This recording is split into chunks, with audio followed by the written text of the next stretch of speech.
Ni kita nak buat apa ni, Cik Syamudin? Nampak macam-macam ni, ada tanah, ada semua ni. Saya kurang faham. Mungkin you boleh explain. Okey. Hari tu dah tengok pokok kita dah besar Pak Yah kan. Sekarang ni saya saja tunjuk Pak Yah buah di pokok ni. Tapi sebelum Pak Yah makan, saya akan tunjuk cara menanak, cara pembiakan pokok ni. Pokok anggur ni. Okey, dengan medium sekali. Ni cara kami di Muallim Hortigat and Nursery. Mungkin cara orang lain berbeza sikit. Bukan saya kata orang tu tak betul.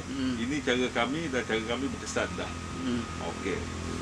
Okey, mula? Okey lah. Saya mula cara pembiakan pokok anggur ni ada 3 cara utama. Satu, daripada keratan batang.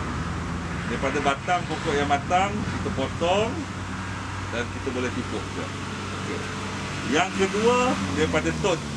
Ni maknanya kita rasa orang semua tahulah pasal tot. Tot ni dan dah berakar. Bila dia berakar ni biasa ambil masa 2-3 minggu juga untuk dia berakar cara tot. Jadi kita dah potong, benda ni dah sedia untuk ditanam. Nanti saya tunjuk cara dia. Dan nombor 3 adalah berut. Ini pokok ni nampak macam mati, tapi pokok anggur yang sebenarnya susah nak mati. Bila kita buat benda, kita dah tanam, sekurang-kurangnya, seleloknya pokok tu sekurang-kurangnya 6 bulan umur dia. Dah tanam dalam tanah, kita cabut dia, kita bersihkan dia. Daripada benda macam ni, kita boleh tanam juga. Asalkan batang dia masih hijau lah. Okey. Ini 3 cara.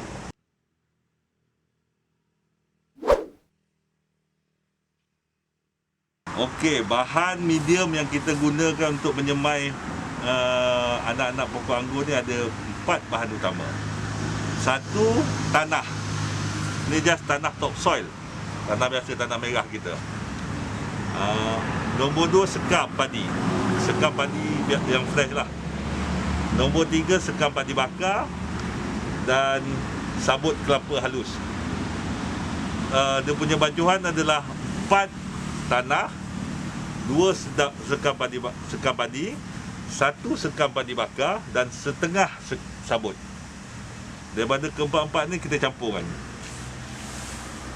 Kita gaulkan bersama sampai dia betul-betul rata lah bila kita gaul. Okey. Setiap satu bahan tadi tu, sekam padi bakar, dia ada dia punya kegunaan masing-masing. Yang penting sekam padi tu. Sekam padi itu adalah dia nak memastikan medium kita tu poros. Sebab apa, anggur ni dia tak suka tanah tu terlampau lembab. Dan tanah air bertakung. Tuan-tuan. Bila kita dah buat ni, macam ni lah lebih kurang rupanya. Dan bila kita gaul betul-betul, ini rupanya. Jadi kalau kita tengok tanah kita berderai. Jadi bila kita pakai tanah macam ni, bila kita siram air tak terperangkap dalam tanah. Jadi tanah tak lembik. Jadi bila kita siram, air terus turun ke bawah. Mula-mula saya akan tunjuk cara penanaman daripada cutting, daripada keratan batang. Okay? Biasa keratan batang kita akan gunakan dalam cup, dalam kawan yang lucina ni. So apa, kita nak tengok dia punya perkembangan, nak tengok akar dah keluar tapi tidak senang. So apa, kita nak tengok, jadi kita boleh menjaga apa tu, kekerapan menyiram air. Kita nak tengok akar dah keluar, masih lembab ke tidak. Pasal bila tanam pada keratan batang ni sensitif dengan air. 95% kegagalan keratan adalah disebabkan air yang berlebihan. Dan kawan ni kita akan buat lubang, terutama lubang kat bawah. Jadi bila kita siram, air akan keluar. Okey. Mula-mula yang daripada bajuhan tadi tu, kita buat tadi tu, saya tunjukkan. Mula-mula kita taruh dulu sikit. Taruh macam ni. Dan keratan batang ni, bila kita tanam, jangan sampai ke dasar. Kita setakat ini je. Sekadar satu ruas di dalam medium kita. Sekadar satu ruas je. kita tak perlu sampai ke bawah, ke dasar. So apa, nanti bila kita siram, air akan berkumpul di bawah. Bila air berkumpul di bawah, kena ke batang, batang akan rosak. So normally kita akan buat ni, kita masukkan dia sekadar yang tu, kita akan cocok dia sekerat ni. Jangan dalam-dalam, jangan sampai ke bawah. Kita akan cocok dia sekerat ni. Dah cukup sekadar ini saja. Lepas tu kita letak ini, kita siram buat kali pertama, siram habis. Lepas tu dah jangan siram lagi untuk 4-5 hari. Pasal dia kita tak nak medium dia terlampau basah. Kita nak kadar lembab saja. Yang metod yang kedua, kita tanam daripada tot. Selalu bila kita beli atau kita buat tot ni, tot adalah dah berakar. Macam ni. Selalunya orang akan guna media untuk tot ni adalah peat moss. Okey. Bila kita dapat tot macam ni keadaannya, kita buka semua. Kita buka benda ni, berhati-hati jangan sampai terpatah. Kita buka, kita rendam dalam air semalaman pun tak apa, untuk kita keluarkan semua medium-medium ni. Kita cuba keluarkan seboleh mungkin. Macam ini sebanyak mungkin. Contoh macam ini saya dah buang media dia. Media ni kita dah buang. Sebab apa saya buang media ni?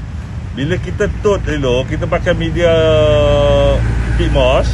Media peat moss ni dia pegang air. Jadi kita kalau kita tanam sekali dengan peat moss, nanti kita tengok medium keliling dia mungkin lembab, tapi peat moss terlampau basah. Itu akan merosakkan batang akar ni. Okay. Daripada ini kita buat, pastikan dah hilap dah sebanyak mungkin lah kita buang dia punya peat moss.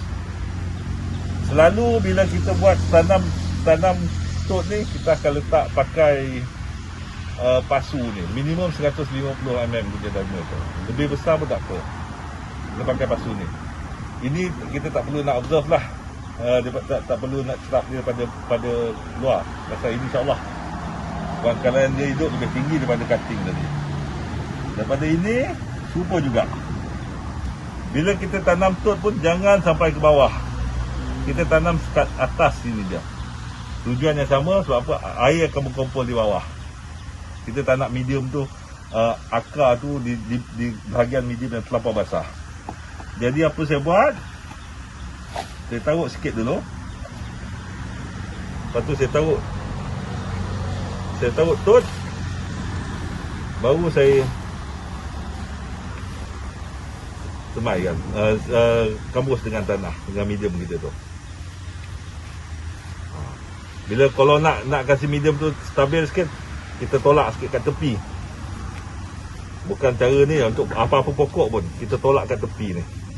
Jangan tolak kat sini, mungkin tolak kat tengah, kena ke akar dia akan patah. Okey, dah macam ni kali kedua. Metod yang kedua, cara kedua untuk penanaman daripada tot.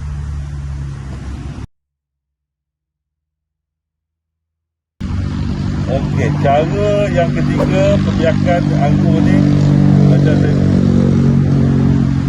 saya kata tadi, adalah bare root ni. Okey, bare root ni selalu bila kita dapat akar ni panjang-panjang, seelok-eloknya kita buang dulu akar ujung-ujung ni. Sebab apa? Bila kita buang akar ujung tu, dia akan merangsangkan lagi akar ni untuk lagi aktif. Sebab apa? Dia kena potong kan. Okey. Cara dia, kita pakai pot yang sama juga atau lebih besar, 150 mm pot. Lebih kurang macam sama dengan tot juga. Apa saya buat? Mula-mula saya taruh tanahnya dulu. Taruh tanahnya. Lepas tu saya akan spread out. Saya akan sebar dan kembangkan akar tu. Jadi dia tak ada, kita tak nak tanam kumpul. Seelok-eloknya kita kembangkan. Mana kalau agak-agak terlebih tu, kita buang lagi sikit. Jangan takut buang. Jadi bila dah macam ni, kita kembangkan sikit. Baru kita masukkan dalam medium. Tengok. Bila tu dia berkembang. Jangan akar ni tertumpu satu tempat je. Bila dia dah berkembang, baru kita buang, baru kita letak medium.